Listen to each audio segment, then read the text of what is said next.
नमस्कार दोस्तों, स्वागत आप सभी का एक बार फिर से। देखिए दोस्तों, आज मैं फिर आपके सामने हाजिर हूँ एक नए वीडियो के साथ। वीडियो है 2016 का, जो पेपर हुआ था आपका 2016 में 20 जुलाई को। कब हुआ था दोस्तों? 20 जुलाई को 2016 में आरपीएससी फर्स्ट ग्रेड हिस्ट्री का जो पेपर हुआ था। आरपीएससी के अंदर जो हिस्ट्री का पेपर हुआ था स्कूल व्याख्याता का 20 जुलाई को, और इसकी आंसर की रिलीज हुई थी 13 अगस्त 2018 को। दोस्तों आंसर की कब आई थी? 13 अगस्त 2018 को फाइनल आंसर की आई थी। तो देखिए दोस्तों, इस पेपर के अंदर अपने करेंगे विश्व इतिहास के प्रश्न। आपको पता है विश्व इतिहास का मैंने बोला है कि सबसे पहले अपने चारों पेपरों से, चारों पेपर कौन से? 3 तो है स्कूल व्याख्याता के और एक आपका असिस्टेंट प्रोफेसर वाला अभी जो हुआ है। तो इन चारों पेपर से सबसे पहले अपने विश्व इतिहास पूरी करेंगे। उसके बाद नंबर लगाएंगे प्राचीन का, मध्य का, आधुनिक का। तो पूरे वीडियो को दोस्तों ध्यान से देखना है, ठीक है ना? क्योंकि यहीं से प्रश्न सेट होंगे। क्या? यहीं से प्रश्न आपके सेट होने वाले हैं दोस्तों। तो देख लीजिए पूरे वीडियो को। तीसरा प्रश्न ये अपने को विश्व इतिहास का मिल गया है यहाँ पे। तीसरा प्रश्न क्या है? देखिए, मिस्र का अब्बू सिम्बल मंदिर, कौन सा मंदिर? देखिए दोस्तों, मिस्र का अब्बू सिम्बल मंदिर समर्पित किसको समर्पित है? तो अब्बू सिम्बल जो मंदिर है वो सूर्य देवता को समर्पित है, और सूर्य को रे बोलते थे यहाँ पर दोस्तों, ठीक है ना? ये आपको ध्यान रखना है। यहाँ पर उत्तर और दक्षिण मिस्र था। उत्तरी जो मिस्र के लोग थे ये अपने आप को ना राजा जो थे फराह, ये सूर्यवंशी मानते थे, और दक्षिणी वाले बोलते थे चंद्रवंशी मानते थे। ये आपसे नहीं पूछा जाएगा, आपसे बस पूछा जाएगा रे की संतान कौन मानते थे, ठीक है ना? आगे वाला प्रश्न देखिए दोस्तों, प्रश्न नंबर 4। चौथा प्रश्न देखिए दोस्तों। अगला प्रश्न है दोस्तों प्यूनिक का युद्ध। कौन से युद्ध दोस्तों? प्यूनिक। तो प्यूनिक के युद्ध जो लड़े गए थे वो कहाँ पर लड़े गए थे, किस किस के मध्य लड़े गए थे, ठीक है? ये आपका प्रश्न था। तो इसके अंदर आपका दोस्त देखिए दोस्तों, जो उत्तर रहेगा दोस्तों वो आपका सही रहेगा, रोम और कार्थेज के बीच में। रोम और कार्थेज के बीच में प्यूनिक के युद्ध लड़े गए थे। कितने युद्ध लड़े गए थे आपको पता है क्या? युद्ध लड़े गए थे आपके 3 युद्ध। 3 युद्धों की श्रृंखला थी दोस्तों। शुरू कब हुए थे? शुरू हुआ था पहला युद्ध जो हुआ था 264। कब हुआ था दोस्तों? 264 ईसा पूर्व में, ठीक है ना? 264 ईसा पूर्व में पहला युद्ध लड़ा गया था। दूसरा जो युद्ध लड़ा गया था 264 ईसा पूर्व में, पहला युद्ध 264 ईसा पूर्व में लड़ा गया था। दूसरा युद्ध 219 ईसा पूर्व से आरंभ होता है, ईसा पूर्व, ठीक है ना? और तीसरा युद्ध दोस्तों 149 ईसा पूर्व से, 149 ईसा पूर्व से। कुल मिलाकर आपसे ऐसे नहीं पूछेगा कि पहला कब लड़ा गया, दूसरा कब लड़ा गया। प्रश्न यही आएगा प्यूनिक के युद्ध किस किस के बीच में लड़े गए, और ये जो श्रृंखला है वो कितने युद्धों की श्रृंखला थी, कितने युद्धों की श्रृंखला थी? तो आपको क्या बताना है? 3 युद्धों की श्रृंखला थी, और 119 वर्ष तक ये युद्ध चले थे। कितने वर्ष तक युद्ध चले थे? ये श्रृंखला 119 सालों तक चली थी। देखिए दोस्तों, चौथा प्रश्न आपका कंप्लीट हो गया। 5वां प्रश्न, चीन के निम्नलिखित में से किस शासक ने महान दीवार का निर्माण करवाया था? महान दीवार किसने बनवाई थी? तो आपका सही उत्तर इसके अंदर जाएगा दोस्तों, सही उत्तर जाएगा इसके अंदर सिंह हुआंगटी ने। ये जो राजा था सिंह हुआंगटी, इन्होंने चीन की महान दीवार, सिंह हुआंगटी ने इसका निर्माण करवाया था। अब इससे पूछे ना कि वंश कौन सा था, तो मिंग वंश के शासक। कौन से वंश के शासक थे दोस्तों? मिंग वंश के शासक थे। ये आपको ध्यान है रखना है। प्रश्न नंबर आपका है 6। बाइबल में नूह की कथा, नूह की जो कथा है वो किससे संबंधित है? बहुत ही सरल प्रश्न है, जल प्लावन की। देखिए दोस्तों, अब जल प्लावन नाम आ गया है। नूह की कथा जो बाइबल में जल प्लावन से संबंधित है, सही उत्तर इसका रहेगा दूसरा। अब आपसे पूछे ना कि वैदिक काल के अंदर जल प्लावन की कथा कहाँ मिलती है? वैदिक काल के अंदर जल प्लावन की कथा मिलती है दोस्तों शतपथ ब्राह्मण में। किस ब्राह्मण में मिलती है? शतपथ ब्राह्मण के अंदर जल प्लावन की कथा मिलती है, और इस शतपथ ब्राह्मण के अंदर ही जल प्लावन की कथा मिलती है। और इसी के अंदर कहा गया है शतपथ ब्राह्मण के अंदर, ठीक है ना? जो आपके कौन थे? गौतम रावगुण, ये सदानीरा नदी के तट तक बढ़ जाते हैं, यानी कि आर्यों का पूर्व की ओर विस्तार किस ब्राह्मण में बताया गया है? शतपथ ब्राह्मण के अंदर। अब आगे देखिए 7वां प्रश्न है दोस्तों। 7वां प्रश्न है पहला रोमन सम्राट। क्या दोस्तों? पहला रोमन सम्राट जिसने ईसाई धर्म अंगीकार कर लिया था। ये है आपका, देखिए दोस्तों, तीसरा जो ऑप्शन है इसके अंदर, कॉन्स्टेंटिन महान। कौन था? कॉन्स्टेंटिन महान। कॉन्स्टेंटाइन महान जो है इसने सबसे पहले ईसाई धर्म स्वीकार कर लिया था। एक और आपको बताता हूँ, देखिए दोस्तों एक ट्रिक है। ट्रिक ये है, देखिए दोस्तों कि जो सबसे आपको कभी कंफ्यूज हो जाओ ना, कभी कंफ्यूज हो जाओ तो जब सबसे बड़े वाला है, सबसे बड़े वाला उसके अंदर आप तुक्का लड़ा सकते हो। अब देखिए दोस्तों, आपको लड़ाना नहीं है, तुक्का मारने की स्टाइल है। देखिए दोस्तों इसके अंदर जो सबसे बड़ा है वही ऑप्शन सेट है, ठीक है ना। अब देखिए पीछे वाला, पीछे वाला देखिए दोस्तों क्या है, ये है बाइबल में नूह की कथा। इन दोनों में देखिए, चारों में देखिए दोस्तों ये दोनों कट गए, इन दोनों में जो सबसे बड़ा है वही उत्तर जा रहा है। इस पांचवें प्रश्न में देखिए दोस्तों, ध्यान से देखिए, सबसे बड़े वाला है ना वही उत्तर है, ठीक है ना, जो पहला सिंह हुआंगटी। मेरे कहने का मतलब ये नहीं है कि तुक्का मारना है आपको एग्जाम में, तुक्का नहीं मारना है दोस्तों, क्या तुक्का नहीं मारना है, लेकिन आप कभी फंस जाओ एग्जाम में, ठीक है ना, एग्जाम में आप अटक जाओ कहीं, तब आपको मैं बता रहा हूँ, ठीक है, तब आपको यही काम करना है। प्रश्न नंबर 8, आठवां प्रश्न, एम्फोरा क्या है, एम्फोरा क्या है। तो एम्फोरा जो होता था ना, रोम के अंदर देखिए दोस्तों, रोम के अंदर जो कुछ तरल पदार्थों को संग्रहित करने के लिए मर्तबान बनाए जाते थे ना, उनको एम्फोरा कहते थे। तो इसका सही उत्तर क्या रहेगा दोस्तों, तीसरा। इसके अंदर भी देख लीजिए दोस्तों, एम्फोरा क्या है, प्राचीन रोम में तरल पदार्थों के संग्रहण हेतु विशेष मर्तबान जो बनाए जाते थे, सबसे बड़े वाला उत्तर है जा रहा है। तो जो एक तरीका बताया था ना वो देख लीजिए आप दोस्तों। उमय्यद खलीफाओं की राजधानी थी, उमय्यद खलीफाओं की राजधानी क्या थी, बहुत ही सरल प्रश्न है। उमय्यद खलीफाओं की राजधानी क्या थी, दशमिक थी। क्या थी दोस्तों, क्या थी दोस्तों, दशमिक, ठीक है ना। प्रश्न नंबर 11, कुरान में सूरा की संख्या कितनी है, कुरान में सूरा की संख्या कितनी है दोस्तों, कुरान में सूराओं की संख्या है 114। 114 से मेरे को याद आ रहा है दोस्तों, आपका जो 9वां मंडल है ना, कौन सा मंडल, 9वां मंडल वैदिक काल का। तो वैदिक काल का जो 9वां मंडल है ये किस देवता को समर्पित है, सोम देवता को समर्पित है। किस देवता को समर्पित है, सोम देवता को। तो इसके अंदर जो सूक्तों की संख्या है ना वो भी 114 है। कितनी है, 114। और यहाँ पर कुरान के अंदर सूराओं की संख्या भी है ना, वो भी कितनी है दोस्तों, 114। अब एक चीज़ और ध्यान रखें दोस्तों, सूरा अध्याय को कहते हैं, किसको कहते हैं, अध्याय। कुरान में अध्याय की संख्या कितनी है, 114। अब इनके अंदर वर्सेज आपसे पूछे कि कुरान में वर्सेज कितने हैं, तो वर्सेज आपको बताना है 6600। कितने हैं दोस्तों, 6600। वर्सेज आपसे पूछे तो 6600 बता देना है। कुरान में सूरा की संख्या बतानी है 114। 100 मंडल वाला आपको मैंने बता दिया।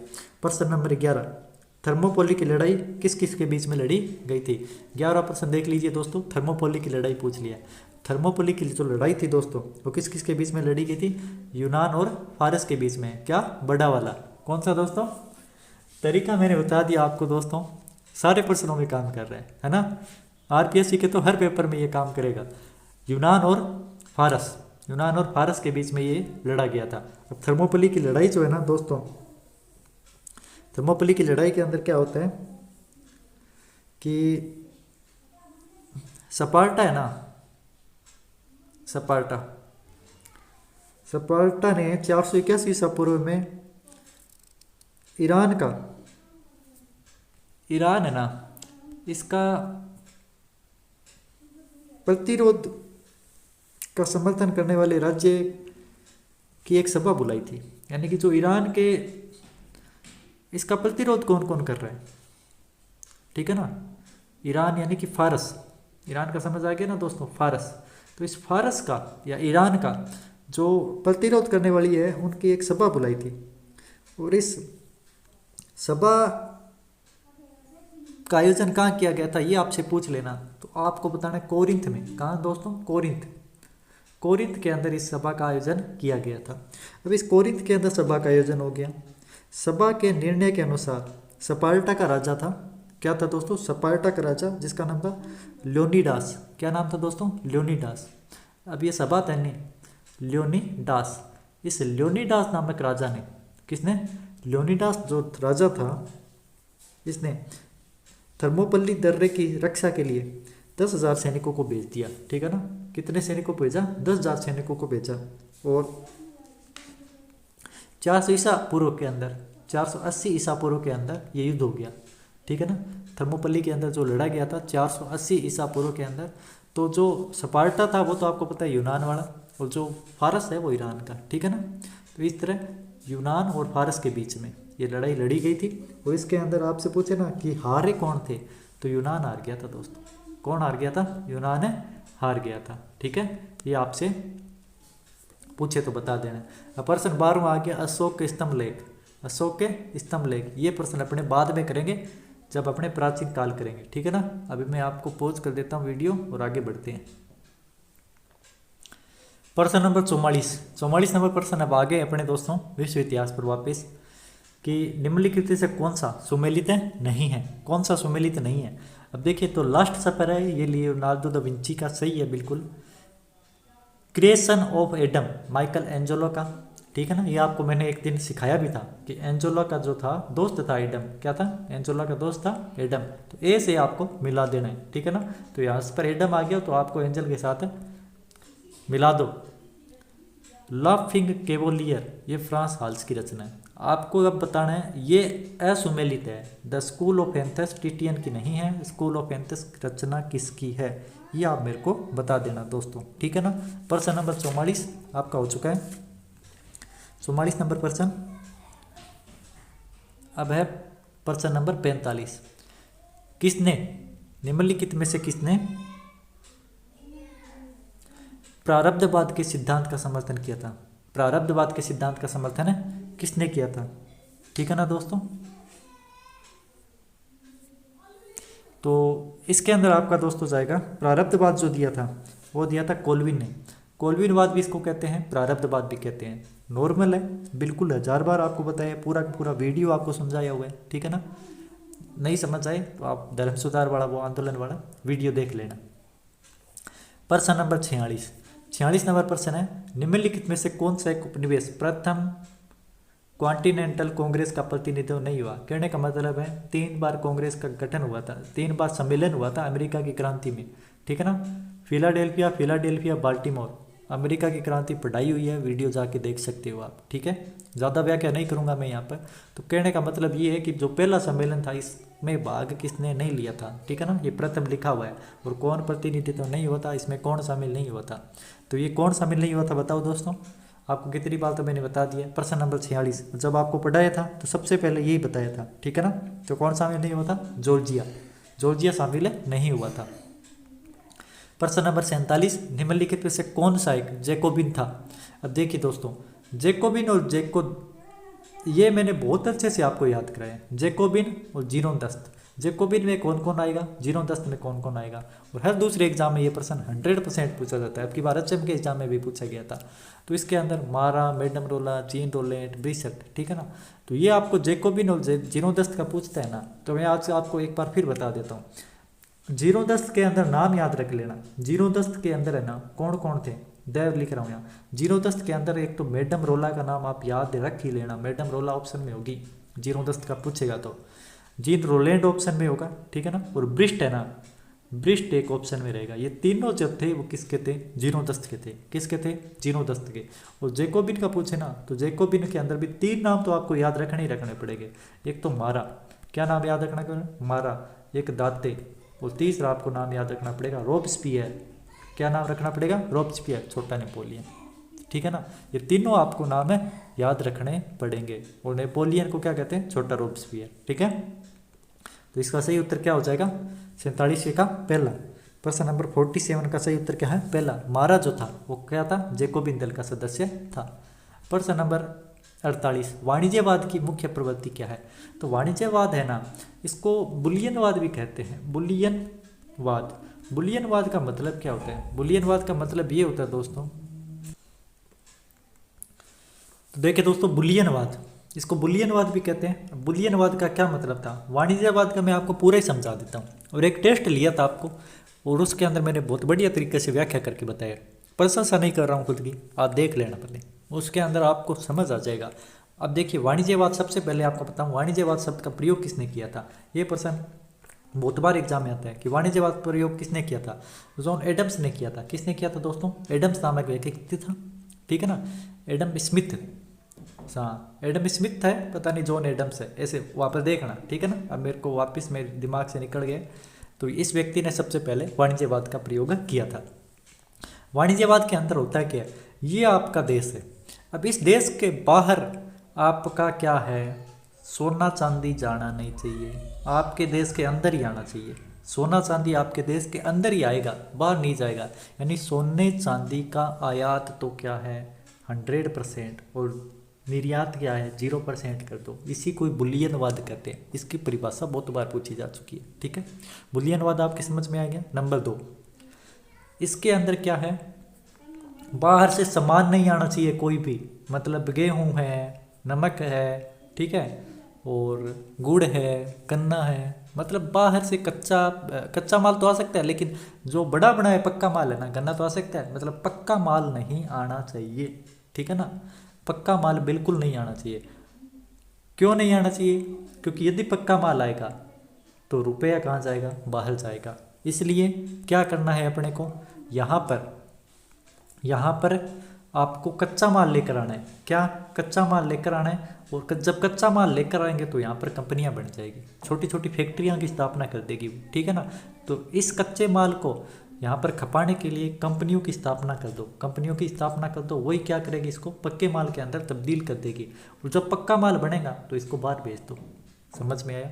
यानी कि आयात तो क्या है, बिल्कुल कम कर दो, आयात बिल्कुल कम कर दो, निर्यात क्या है, बढ़ा दो। और इसके लिए अपने को क्या करना पड़ेगा, छोटी छोटी कंपनियों का स्थापना करनी पड़ेगी। और कैसे रोक सकते हैं, आयात कैसे रोका जा सकता है कि सीमा शुल्क बढ़ा दो। सीमा शुल्क जो चुंगी है ना उसको बढ़ा दो। सीमा शुल्क को बढ़ाकर आयात को रोका जाता है हमेशा, ये सिद्धांत है अर्थशास्त्र में, ठीक है ना। तो देखो अब इसके अंदर दिया गया कि वाणिज्यवाद की प्रमुख नीतियां क्या है, प्रमुख नीतियों को बताओ, प्रवृत्तियां क्या है। निर्यात को बढ़ाने के प्रयास, तो मैंने अभी आपको बताया कि निर्यात बढ़ना चाहिए, निर्यात है बिल्कुल बढ़ना चाहिए, निर्यात आपका 100% बढ़ना चाहिए, लेकिन आयात है वो 0% कर दो। आयात सिर्फ किसका होगा, कच्चे माल का होगा, और कच्चे माल को आयात नहीं करते हैं। जो पक्का माल आता है ना, जैसे बाहर से कोई चीज़ मंगाई है, वस्त्र वगैरह, पेट्रोल वगैरह, उसी को ही करते हैं, ठीक है। तो निर्यात बढ़ाने के प्रयास हो गए। बुलियनवाद यानी कि सोना चांदी के शुद्ध अंतः प्रवाह पर जोर, यानी कि सोना चांदी आना चाहिए अंदर, इसी को बुलियनवाद कहते हैं, ये भी आपको बता दिया। उच्च सीमा शुल्क दरें, सीमा शुल्क की दर उच्च क्यों की गई थी, ताकि जो बाहर से सामान लाकर कोई व्यक्ति बेचना चाहे तो वो सीमा शुल्क में ही मिल जाए, ठीक है। इसलिए कोई बाहर वाला हिम्मत ही नहीं कर सके अपने राज्य के अंदर सामान बेचने की, ये भी मैंने अभी आपको बता दिया। और स्कंद कंपनियों का निर्माण, अब भाई बाहर से कच्चा माल तो आ सकता है, और कच्चा माल खपाने के लिए अंदर फैक्ट्रियों की स्थापना होगी, मतलब स्कंद कंपनियों का निर्माण किया जाएगा। तो ये चारों ही पॉइंट हैं, ये वाणिज्यवाद की विशेषता है, आपको अच्छे से मैंने बताया है, टेस्ट सीरीज में भी दिया है और पूरे वीडियो के अंदर समझाया भी है, पिछले वाले में जब अरविंद भास्कर की अपनी टेस्ट सीरीज चल रही है किताब वाली, ठीक है ना। तो 1, 2, 3 और 4 ये चारों ही कथन क्या है, सही। प्रश्न नंबर 49, टाउनशेंड ने किस क्षेत्र में अपना योगदान दिया था। टाउनशेंड का मैंने आपको बता दिया 1000 बार कि किस क्षेत्र में टाउनशेंड ने दिया था, फसल चक्र। टाउनशेंड ने क्या दिया था, फसल चक्र दिया था कृषि के क्षेत्र में। क्या दिया था, कृषि के क्षेत्र में। एक आपका था आर्कराइट, क्या था, आर्कराइट, और एक आपका था कार्टराइट। 2 व्यक्ति थे, आर्कराइट और कार्टराइट। कार्टराइट ने क्या बनाया था, पावर लूम। इसने कार्टराइट ने क्या किया था, पावर लूम का आविष्कार किया था, पावर लूम का आविष्कार किया था। और आर्कराइट ने क्या किया था, वाटर फ्रेम का आविष्कार किया था, ठीक है ना। ये आपको ध्यान में रखनी है। इटली की नैतिक और नागरिक श्रेष्ठता, ये आपको प्रश्न दिया था टेस्ट सीरीज के अंदर भी। मेजिनी मत कर देना, मेजिनी नहीं है, मेजिनी तो क्या है, यंग इटली। डेल पोपोलो, क्या था, डेल पोपोलो, ये थी मेजिनी की, ठीक है ना। तो आपको मेजिनी नहीं करना है, आपको क्या करना है, इटली की नैतिक और नागरिक श्रेष्ठता। जियोबट्टी, क्या है, जियोबट्टी। गेरिबाल्डी तो लाल कुर्ती दल, कौन सा, लाल कुर्ती दल। और काबुर इल रिसोल्जिमेंटो, इल रिसोल्जिमेंटो, ये अखबार था ना उसका, हाँ तो ये पुस्तक थी काबुर की। प्रश्न नंबर 51, निम्नलिखित में से कौन सा औद्योगिक क्रांति का लक्षण नहीं है। तो इसके अंदर कौन सा लक्षण नहीं है, नवीन व टिकाऊ ऊर्जा के स्रोतों की खोज बिल्कुल थी। उत्पादन व्यवस्था का नया संगठन, ये भी बिल्कुल थी। तीव्र शहरीकरण, ये भी था, शहरीकरण हो रहा है। और बंद अर्थव्यवस्था का उदय, ये बंद अर्थव्यवस्था नहीं, खुली अर्थव्यवस्था का उदय यहाँ पर हुआ था। इस प्रश्न के अंदर बड़े वाला मत कर देना, क्या दोस्तों, बड़े वाला मत कर देना, नहीं तो आपका ये बड़े वाला गलत हो जाएगा। इसमें अब दिमाग लगा लेना, सारी में काम नहीं करता है। वो मैंने छोटा सा एक उदाहरण दिया था तुक्का लड़ाने का। जर्मन से एकीकरण के दौरान सेडोन की लड़ाई के बाद संपन्न हुई संधियां। जर्मन एकीकरण आपको कितनी बार बढ़ा दिया, कितनी बार, ठीक है ना। और हर वीडियो के अंदर आपको जर्मन एकीकरण का प्रश्न दिखाता हूँ। जर्मन एकीकरण के बाद सेडोन का युद्ध हुआ था और एक सेडोवा का युद्ध हुआ था, ठीक है। एकीकरण के बाद सेडोन का युद्ध होता है 1870 में, सेडोवा का युद्ध होता है 1866 में। यहाँ से प्रश्न बनेगा, इन दोनों युद्धों से आपके प्रश्न 100% बनेंगे।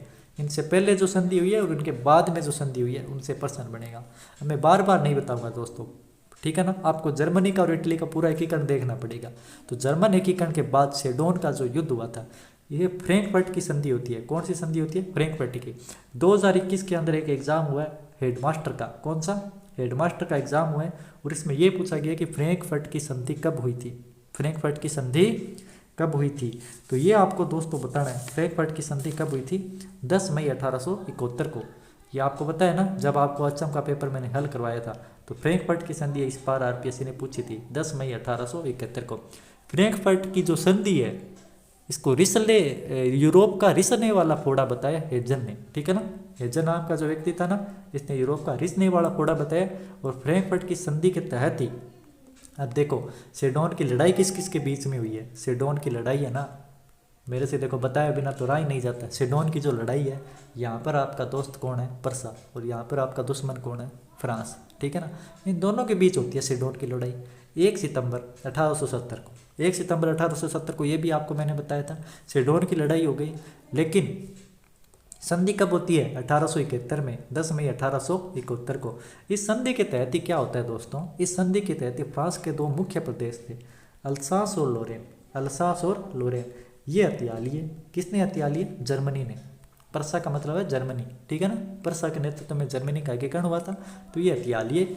और इसी 2 प्रदेशों को लेने के लिए, ठीक है ना, वर्साई की संधि होती है। प्रथम विश्व युद्ध के बाद वर्साई की अपमानजनक संधि जर्मनी के साथ की जाती है। तो कुछ समझ में आया होगा अब आपको। प्रश्न नंबर 53, बर्लिन कांग्रेस 1878 का एक परिणाम क्या था? बर्लिन कांग्रेस जो थी, इसके अंदर 1878 के अंदर बर्लिन कांग्रेस का परिणाम क्या था? तो ब्रिटेन का बढ़ता प्रभाव, रूसी क्रांति, 3 सम्राटों के संघ का विघटन और यंग तुर्क आंदोलन का कमजोर पड़ना, ठीक है ना। तो पहले विश्व युद्ध से पहले बर्लिन कांग्रेस मैंने आपको बताया था, ठीक है ना। बर्लिन कांग्रेस के अंदर 1878 के अंदर बर्लिन कांग्रेस का होता है, ठीक है ना। इसके अंदर सबसे पहले आपको बता दो, इसका जो उत्तर है 3 सम्राटों का विघटन। 3 सम्राटों का विघटन, जो आपका 1872 के अंदर 3 सम्राटों का संघ बना था। 3 सम्राटों का संघ किस किस के बीच में बना था, ये भी आपको पता होना चाहिए, ठीक है ना। एक तो था आपका रूस, एक आपका था ऑस्ट्रिया, और एक आपका था जर्मनी। इन तीनों के बीच में 3 महान राजवंश थे, 3 सम्राटों का संघ बना था।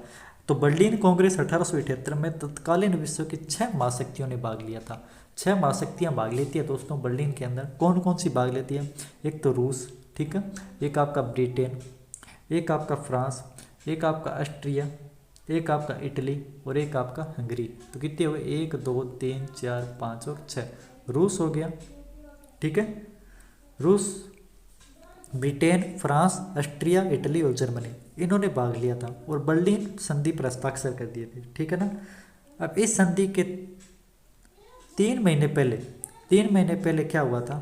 ओटोमन साम्राज्य, एक संधि होती है दोस्तों जिसका नाम है कि सेन स्टेफनो की संधि। कौन सी संधि है? सेन स्टेफनो की संधि। तो सेन स्टेफनो की संधि जो होती है ना, वो ओटोमन साम्राज्य और तुर्की के बीच, तुर्की और रूस के बीच में होती है, ठीक है ना दोस्तों। ये आपको थोड़ा सा इसके अंदर ध्यान में रखना है। 3 माह पहले रूस और ओटोमन साम्राज्य के बीच में सेन स्टेफनो संधि को इस संधि के तहत स्थगित कर दिया गया था। एक ये भी था, और बर्लिन कांग्रेस में जो 3 सम्राट को संघ बना था, आपके 3 बड़े सम्राट मैंने बता दिए, इनका भी विघटन हो गया था। फ्रांस रूस गठजोड़ जो त्रिमित्र संघ का आधार बना किस वर्ष हुआ था? वेरी वेरी इंपॉर्टेंट, बहुत ही इंपॉर्टेंट प्रश्न है दोस्तों। क्या? बहुत ज़्यादा इंपॉर्टेंट है, क्योंकि 1907 के अंदर क्या हुआ था? सूरत विभाजन नहीं, वर्ल्ड हिस्ट्री की बात कर रहा हूँ। 1907 के अंदर 3 मैत्री संघ बनता है 3 देशों का, ठीक है ना, ट्रिपल एतांत जिसको बोलते हैं, ब्रिटेन, फ्रांस और आपका एक और कौन है, ब्रिटेन, फ्रांस और रसिया, ठीक है ना, इन तीनों का। तो इस जो 3 राष्ट्रों का मैत्री संघ है, इससे पहले एक समझौता हुआ था किस किस के बीच में, फ्रांस और रूस के बीच में। यह समझौता इस त्रिराष्ट्र का आधार था। ये कब हुआ था, 1894। एक बार प्रश्न क्या हुआ था, आरपीएससी ने 1894 ऑप्शन में नहीं दिया, तो फिर आपको क्या लिखना है, 1892। तो ये दोनों ध्यान रखना, यदि 1894 ऑप्शन में नहीं है तो 1892 करके आना।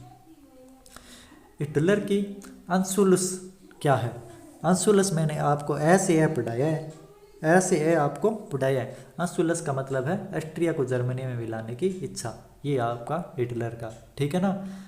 अब आपका हड़प्पा चालू हो गया है, वापस मेरे को वर्ल्ड हिस्ट्री के प्रश्न देखने पड़ेंगे कितने हैं आगे, ठीक है ना। रुको एक बार, हाँ तो अब यहाँ पर आ गए हैं दोस्तों। किस दार्शनिक ने कहा था कि पवित्र रोमन के बारे में, साम्राज्य के बारे में, ये न तो पवित्र है, न रोमन है, न साम्राज्य है। तो ये वाल्टेयर का कथन था। किसका दोस्तों, वाल्टेयर का कथन। वाल्टेयर कौन सा, 100 चुहों वाला।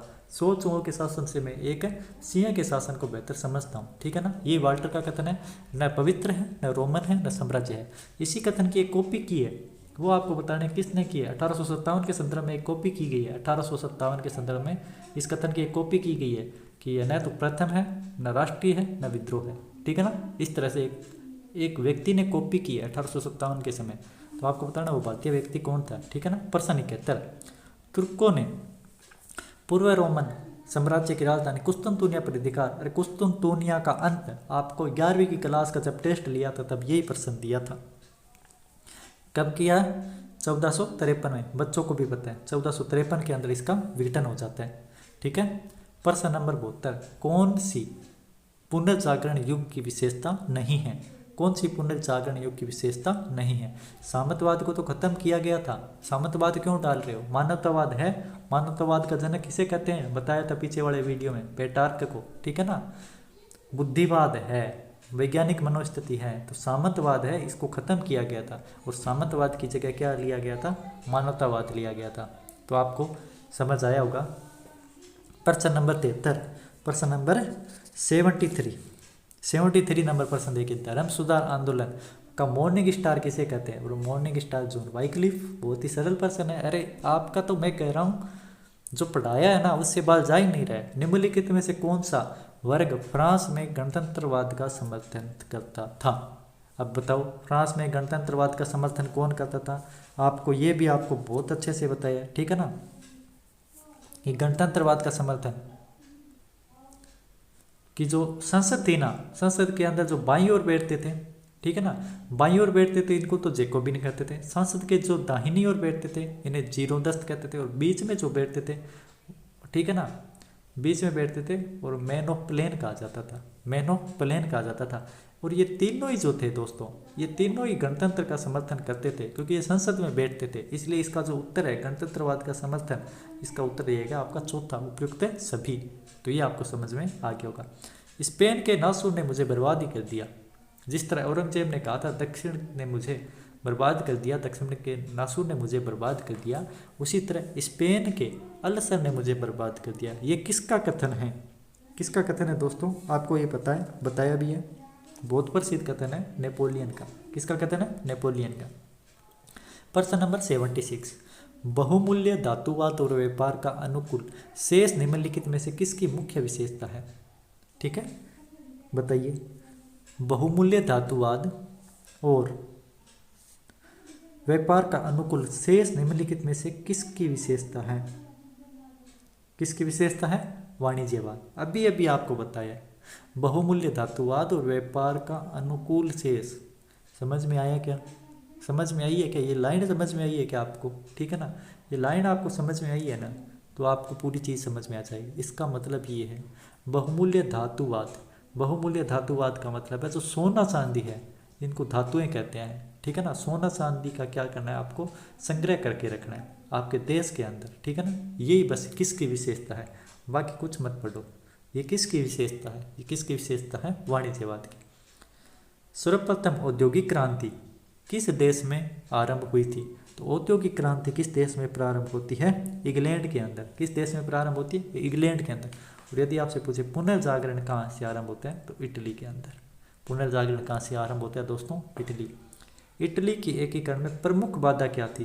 प्रश्न दिया था टेस्ट सीरीज में, सेम यही प्रश्न दिया था, याद है ना? इटली का एकीकरण याद है ना आपको? ऑस्ट्रिया की उपस्थिति। किसकी उपस्थिति? ये सारी ही बाधाएं हैं, फ्रांस का दबाव और पोप का राज्य और इटली की राष्ट्रीयता का अभाव और भौगोलिक कारण, ये सारी स्थिति है। लेकिन जो सबसे प्रमुख बाधा है ना, वो क्या है? ऑस्ट्रिया की उपस्थिति है। क्रीमिया के कीचड़ से, ठीक है ना? किसके कीचड़ से? क्रीमिया के कीचड़ से कमल खिला दिया था, कमल का फूल काबूर ने, याद है ना? क्या? K3 आपको बताया था। क्रीमिया, कमल और काबूर, जब तीनों मिले तब ऑस्ट्रिया बाहर निकल गया था इटली से। जर्मनी का एकीकरण किस राज्य के नेतृत्व में हुआ? अब जर्मनी आ गया ना, तो अब की बार प्रश्न क्या आएगा दोस्तों? कार्बोनेरी संस्था। अब की बार प्रश्न क्या आएगा? कार्बोनेरी संस्था का संबंध किससे है? तो जर्मनी का एकीकरण से। पिछली बार यही है, असिस्टेंट प्रोफेसर में यही है, और अब की बार भी यही आएगा। तो जर्मनी का एकीकरण किस राज्य के नेतृत्व में हुआ था? पर्सा के नेतृत्व में। अभी अभी आपको थोड़ी देर पहले मैंने बताया भी था, ठीक है ना? प्रश्न नंबर 80, प्रथम विश्व युद्ध में किस राष्ट्र ने जर्मन से संधि कर 1917 में अपने आप को युद्ध से अलग कर लिया? आहा, क्या प्रश्न है! अभी आपको कल परसों ही रूस का टेस्ट लिया था, रूस की क्रांति का टेस्ट लिया था, याद है ना दोस्तों? रूस की क्रांति के अंदर बेस्ट-लिवोस्टक की संधि, ठीक है ना? बेस्ट लीवर की संधि, लिवोस्टक नाम नहीं याद रहे ना, तो बेस्ट लीवर की संधि ऐसे याद रख लिया करो आप। अपने को क्या है, ऑप्शन मिलेंगे, तो बेस्ट लीवर वाली संधि आपको मैंने पढ़ाई थी, ठीक है ना? इस संधि के तहत एक चीज याद रख लेना दोस्तों, अब पैटर्न चेंज हो रहा है। 1917 में खुद को अलग किसने किया था? 1917 के अंदर दो प्रमुख घटनाएं घटती है, एक तो रूस अलग हो जाता है, एक तो रूस अलग हो जाता है, और एंट्री किसकी होती है 1917 में? अमेरिका की। किसकी एंट्री होती है? अमेरिका की एंट्री होती है। ये वाला प्रश्न पीछे बार फर्स्ट ग्रेड में पूछा गया था कि अमेरिका की एंट्री कब हुई थी प्रथम विश्व युद्ध में? तो 1917 में। ये उससे पिछली बार पूछा गया, ये देख लो कि किसने अलग किया था? रूस ने अलग किया था, ठीक है ना? अब हाँ, बात है ये संधि है ना, जो बेस्ट-लिवोस्टक की संधि है, इसके अंदर शर्तें पढ़ लेना दोस्तों आप, इस शर्तों से प्रश्न आएगा, ठीक है ना? ये शर्त है ना, जो शर्त पढ़ लेना, और किस किस राज्य को, ठीक है ना, किस किस राज्य को इन्होंने स्वतंत्र घोषित करने का वादा किया था, ठीक है ना? हस्तक्षेप का वादा किया था जर्मनी के साथ जो संधि की थी, तो ये आपको पढ़ना है। अमेरिका ने द्वितीय विश्व युद्ध में भाग कब लिया? अब देखिए, द्वितीय विश्व युद्ध के अंदर सॉरी, दो चीज़ों का आपको ध्यान रखना है दोस्तों। कितनी चीज़ों का आपको ध्यान रखना है? दो चीज़ों का। एक तो आपको क्या ध्यान रखना है कि 1 सितंबर 1939 को युद्ध शुरू होता है, 1 सितंबर 1939 को, ठीक है ना? 1 सितंबर 1939 को युद्ध शुरू होता है। अब आपको एक चीज़ ये ध्यान रखनी है, 1 सितंबर को युद्ध चालू हो गया, ब्रिटेन और फ्रांस ने जर्मनी पर अटैक कब किया? 3 सितंबर को। ये प्रश्न भी आ चुका है एग्जाम में, ठीक है ना? ब्रिटेन और फ्रांस ने जर्मनी पे इसके ऊपर, हाँ तो दोस्तों 3 सितंबर को क्या हुआ था? 3 सितंबर को ब्रिटेन और फ्रांस ने इसके ऊपर आक्रमण कर दिया। किसके ऊपर? जर्मनी पर, 1939 को। दो चीज़ें आपको मैंने बता दी। अब आता है इटली ने भाग कब लिया, ठीक है ना? इटली ने दूसरे विश्व युद्ध में भाग कब लिया? इटली का दोनों ही बता देता हूँ। इटली चल रहा था कुटिल सीआर की नीति। कौन सी नीति? कुटिल सीआर की नीति। तो इसके तहत इसने प्रथम विश्व युद्ध जो होता है इसके में अंदर भाग लेता है 1915 में, और दूसरा जो विश्व युद्ध होता है, पहला विश्व युद्ध 1914 में आरंभ हो गया, 1 साल इसने वेट किया, अगले साल भाग लिया। इसी तरह से 1939 में दूसरा विश्व युद्ध आरंभ हो गया, और अगले साल भाग लेते हैं भाई साहब 1940 को। तो दो चीज़ें आपको ध्यान रखनी है। तीसरी चीज़ देखिए, आपको 1941 का वर्ष है ना, इसके अंदर दो चीज़ तो याद रख ही लेना 100%। कौन कौन सी? एक तो जून की और एक है दिसंबर की। ये दो चीज़ें आपको ध्यान में रखनी है दोस्तों। जून के अंदर क्या होता है? जून के अंदर और दिसंबर के अंदर, जून के अंदर तो आता है आपका रूस। कौन आता है? रूस ने प्रथम विश्व युद्ध के अंदर इंटरफेयर किया। प्रथम विश्व युद्ध ने रूस में भाग कब लिया? तो आपको क्या बताना है, रूस ने भाग कब लिया? जून 1941 को। और पूछे कि अमेरिका ने भाग कब लिया, तो बताना है दिसंबर 1941 को। बस इतनी ही बात है। तो ये आ गया अपना प्रश्न, अमेरिका ने दूसरे विश्व युद्ध में भाग कब लिया। अब दिसंबर वाला ऑप्शन कौन सा है, इसको टिक कर दूँ। 8 दिसंबर 1941 को, कितने दिसंबर को, 8 दिसंबर को। 7 दिसंबर को क्या होता है, 7 दिसंबर को पर्ल हार्बर पर, किस पर, पर्ल हार्बर, जो अमेरिका के क्या था, नौसैनिक वो एक आप टापू टूपू था कोई छोटा सा पर्ल हार्बर, ठीक है ना। तो प्रशांत में था ये, ठीक है ना। पूछा भी जाता है किस महासागर में था, तो प्रशांत में। तो इसके अंदर क्या था, जापान ने इसके ऊपर तहस नहस कर दिया इसको। अब 7 दिसंबर को किया ना, तो अगले दिन 8 दिसंबर को इसने भाग ले लिया था। समझ में आ गया आपको, ठीक है। 82 नंबर प्रश्न, जर्मनी में प्रथम विश्व युद्ध के बाद गणतंत्र की स्थापना किस एक स्थान पर हुई थी, वाइमर गणतंत्र। ये भी प्रश्न आपको डाल दिया था, वाइमर गणतंत्र है, ठीक है ना। वाइमर गणतंत्र जर्मनी में होता है। प्रश्न नंबर 83, रूस का अंतिम जार सम्राट जिसने दो क्रांतियां 1905 और 1917 का सामना करना पड़ा। देखिए इसका सही उत्तर है निकोलस द्वितीय, तीसरा, ठीक है ना। अब थोड़ा सा मैं आपको बता देता हूँ क्या है निकोलस प्रथम, क्या है निकोलस प्रथम, क्रीमिया के युद्ध में ये मारा गया था। निकोलस प्रथम है वो क्रीमिया के युद्ध के अंदर मारा जाता है। अलेक्जेंडर द्वितीय बहुत ही भला आदमी था, इसको भद्रजार के नाम से जानते हैं, क्या कहते हैं, भद्रजार, ठीक है ना। इसने बहुत बढ़िया बढ़िया काम किए थे, जैसे साइबेरिया का दौरा है, ठीक है ना, साइबेरिया का इसने दौरा कर लिया था। ये कैसा जार है अलेक्जेंडर द्वितीय, इसको लिबरेटर जार कहा जाता है, ठीक है ना। ऐसा जार जिसको लिबरेटर की जार की संज्ञा दी गई है अलेक्जेंडर द्वितीय। इसने क्या किया था दोस्तों, स्थानीय स्वशासन के अंदर सुधार कर दिए थे, ठीक है ना, स्थानीय स्वशासन के अंदर सुधार कर दिए थे। अब एक प्रश्न आता है, ये आता है कि इसकी हत्या किसने कर दी थी, इसकी हत्या किसने की थी। तो पीपुल्स विल नाम की एक क्या था, पीपुल्स विल नाम की एक यहाँ पर संस्था थी, इसने इसकी हत्या करवा दी थी, ठीक है ना। तो ये एक संस्था थी पीपुल्स विल, ये भी प्रश्न आ चुका है। अलेक्जेंडर द्वितीय की हत्या करवा दी जाती है जार की। इसके बाद में ये आ गया भाई साहब अलेक्जेंडर तृतीय, ठीक है ना, इसका भी प्रश्न आ चुका है। एक जार, ठीक है ना, एक चर्च और एक रूस, यह नारा किसने दिया, एक जार एक चर्च एक रूस, ये नारा किसने दिया था, अलेक्जेंडर तृतीय ने। तो चारों का मैंने आपको बता दिया, निकोलस प्रथम से लेकर अलेक्जेंडर तृतीय तक, और निकोलस द्वितीय है। हाँ एक और प्रश्न पूछा जाता है, किस वंश का शासक था, वंश पूछे ना, तो रोमानोव वंश। कौन सा वंश है, रोमानोव वंश, ठीक है ना। माइकल रोमानोव था ना, माइकल रोमानोव ने 1613 के अंदर इस वंश की स्थापना की थी, ठीक है दोस्तों। इवान महान था ना, इसने प्रथम जाल था, इवान महान प्रथम जाल था जिसने उपाधि धारण की थी सबसे पहले पहल जहार की, ठीक है ना, इवान महान। कौन था, इवान महान। तो ये है दोस्तों आपका आगे वाला प्रश्न, कौन सा देश राष्ट्र संघ का सदस्य नहीं बना, कौन सा देश राष्ट्र संघ का सदस्य नहीं बना। तो ये अमेरिका जो है ना, इसने राष्ट्र संघ की धारणा रखी थी विल्सन ने, और खुद ही नहीं बना था। यह आपको प्रश्न मैंने पहले भी आपका पूछ चुका हूँ 11वीं क्लास के टेस्ट में। तो ये आपका आगे वाला प्रश्न 85, विवेक की देवी, किसकी देवी, विवेक की देवी किसे कहा जाता था। तो विवेक की जो देवी थी ना दोस्तों, विवेक की देवी कहा जाता था एंथेना को। किसको कहा जाता था दोस्तों, एंथेना को।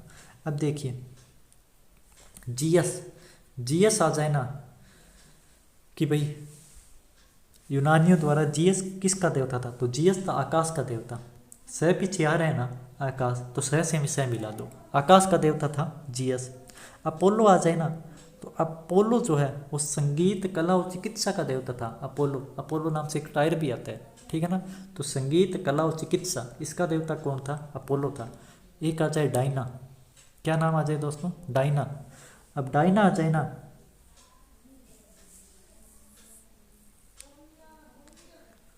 तो डायना का आपका करना है दोस्तों